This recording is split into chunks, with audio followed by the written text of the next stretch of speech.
Hello, Juliet. Hello. Osunu. Hello.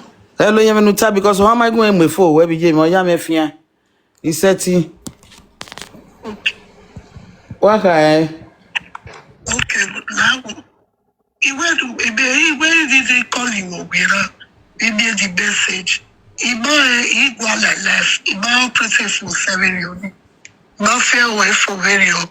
If I call you the load, the pressure the way of it. We are here. We buy. You know, we wake up. If I have already moved, or I go where you, if I understand the full video. So no wala woje esi robot imeli ya imeli here no that they marry equal oppressive for very on here wa watching ya you man on even Facebook even TikTok you not understand the so omo you me no the when la laughing and do ya see let's see they go gwale no babe omo we said they no be made he must say okay now hold on on one way my phone but on one way you wonu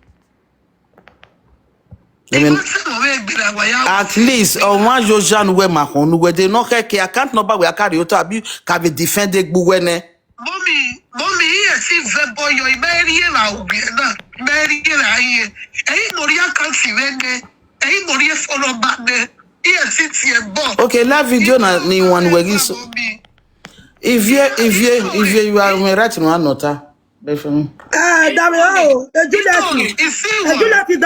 Damio. Every weapon you go on your phone. Damio, I'll go your cut number, Lodia. You got time where Damio, and you ever no way. Who wait, see one on where no see one, and when the deba with me. Who wait, see one on in our cover. When Maggie, you get up my book, but you're a dog, oh, your battle. You got that bear, you're a yard of it, when I am your back. When no one see me around, mommy, Dame OJ. Well, here go move up back by your message. Even me 6 million. He got me 6 million. He got me 6 million. Who I have oh, I see. Oh, we go. Who na me? You go the 6 million to who na me? You go. I can't see where you're. Okay, you don't be a last. You know. On one area, cat you where is so do him. When I want mola gawa man on so to where only man no. Sunday, you left me there. Oh no, no, my clear. Shall we first work by rank by river? Where you go see one? Where you go meet? Damio. Oh, tell me I know where. One of the pass na be 1 year 2 euro west. Damio Juliet. When we not see any man don't know.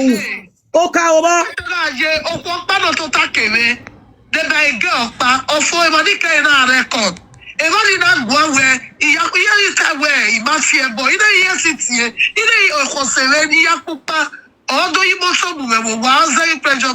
Bonnie Yakupa Mieru do we. Okay, well, Damio, mommy, time I know Damio. Mommy, time I know Damio. Oh, when would Damio? Damio, every metana. When no send money, we don't know. Okay, over. In my bag, even. Iyore no time. No, Yahweh. I'm my other team was ever yet. Damio. Okay, over no ya bully. We would have what we have that. Am I have you more apa? Manana, well, I want mana. Who understand me? Then I am on me blue Latia. Mayana Simios again, no, Mayana Mudian, no way, nowhere, I'm on your cover. Damio, where Damio? Damio. Where Damio? Mommy, time I will not Damio, man. Where Damio, my love. Eminoki, my name donating where dear. You going to be at me, Obima, Avia. Onye, Emani Sim, Emani Ojin of Yenet, only now cow. Who give her the Doyamo, where ye are segment one, Eman Wagbabi industry. Where we are talking, we are the people where time we bug with your boy doya. You go your pardon. Let her return that money. You go near you go your way, you know your buy, you go your way. We have yet well, man, one of them where we do like social media on our Obonime. Go away, you more pretty for 7 years. One went to me to God. Yeah, block you. One he might like you. Might not see it. Hello. Voice record.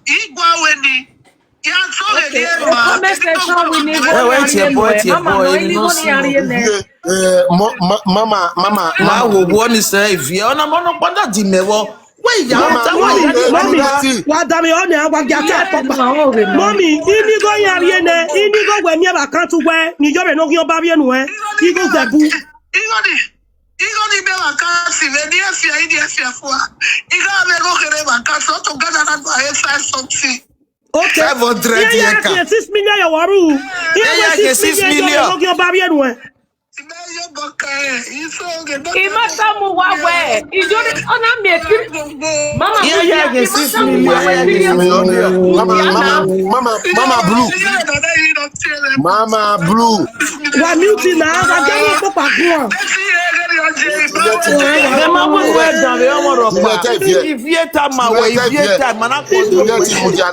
Juliet Mudiane. If you know where social media na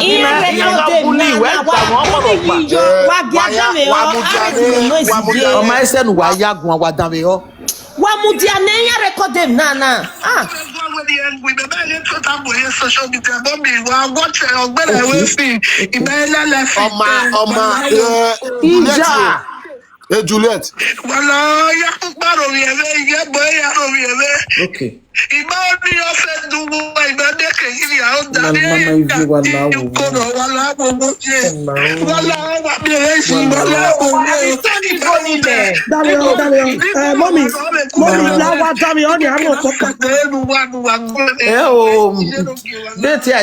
Social media now.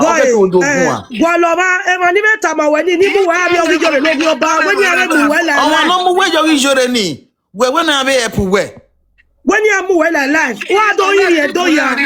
La wo se no na gba ni to e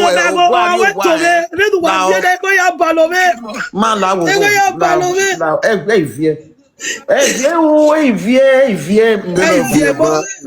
mama la because you wa bo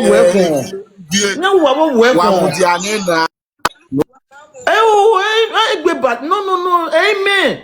Imi when we vie no ya mami ame ona me na imi wewe e de egbo ladria iga video one e ba we tell on e ba tell Maya Mudiane eju we me ro vi me ruduwe a iya ro vi me ruduwe vi me ruduwe mama la wo imi hear me we mama mo ye mama princess mama princess we wa dey na or go I don't know. Please, those no no.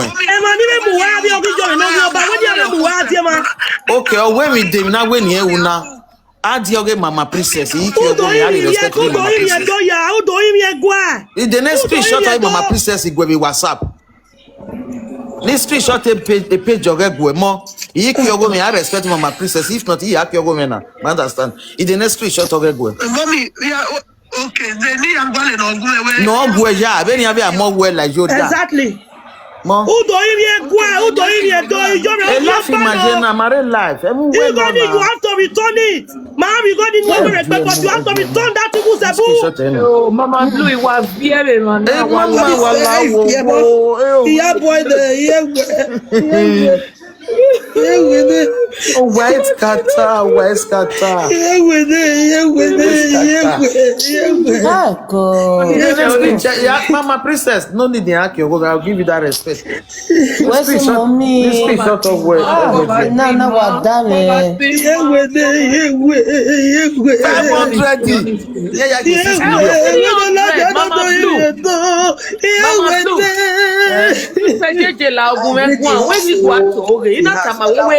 500. Mama call.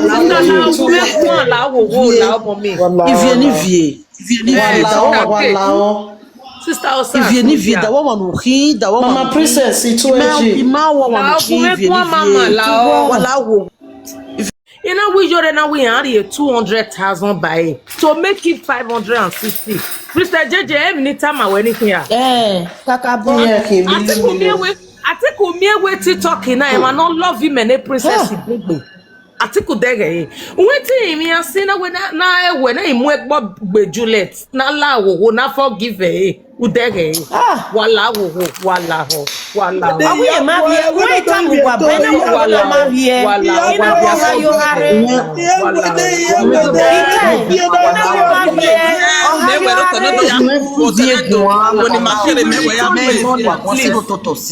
Please.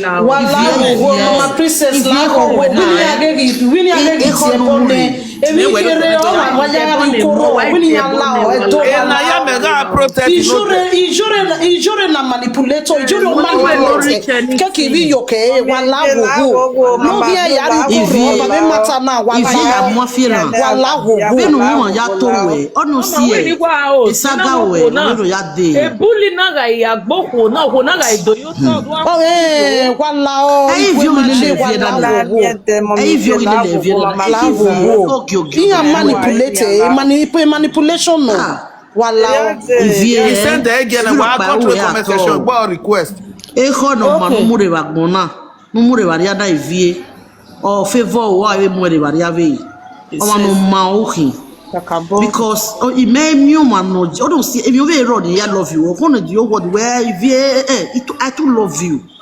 no get strong mind when we ya tell if you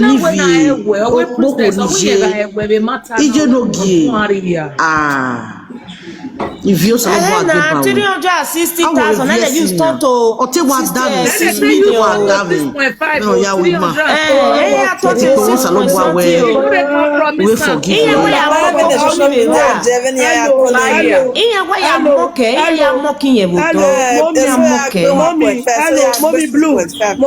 mommy la wo when ogwalo man ogun ya let it up no do him vie do ya no do him to no da omo do di bobo uyo oya mi o ma mi yo re go ma ni vie do bo uyo but to me no vie na when e vie ya boy de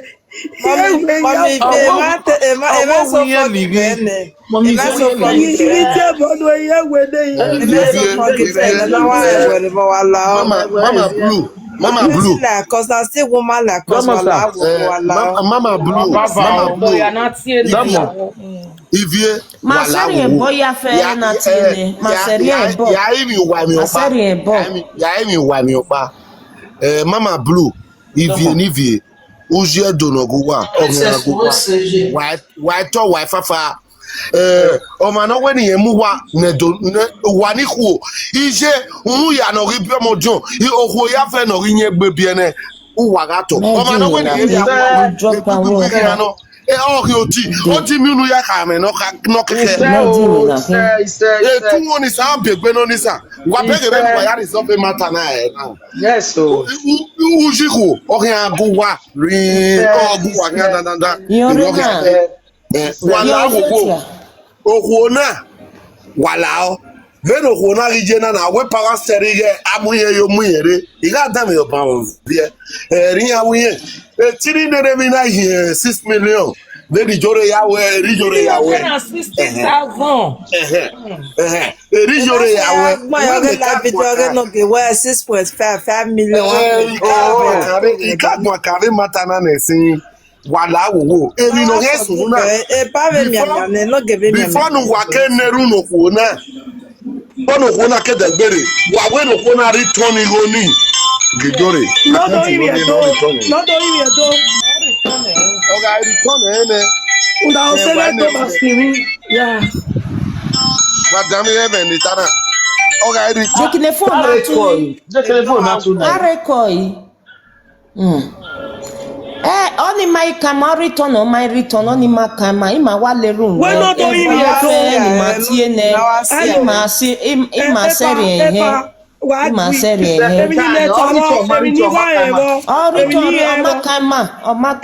èmi ni ewo ori mi toni go oni ma kan me but èmi ni me ewo da me up ye o se redo si vi o di ka be ko me mami yo le se la o ye do ko ye do we di egbe me yo se ga mo di si vi ogwo ga baba di owo ye wa ise Odo ibi do. Iyabo we de be come ya Juliet. No ye la Iyabo we de. Iyabo we. Oba. But it always video do we do ya we do. What you know ya tell you we abi Iyabo abi ma ya nu we ba we kware. Iye ya Iyabo we. Why video do we do? When we are total your barre don't there. That is how you are going to do a video to beg our great palace and our land. You are going to do it. I've forgiven you. I've let go. Hey, Viebo. I mean, it is well. It is well. Yeah, boy.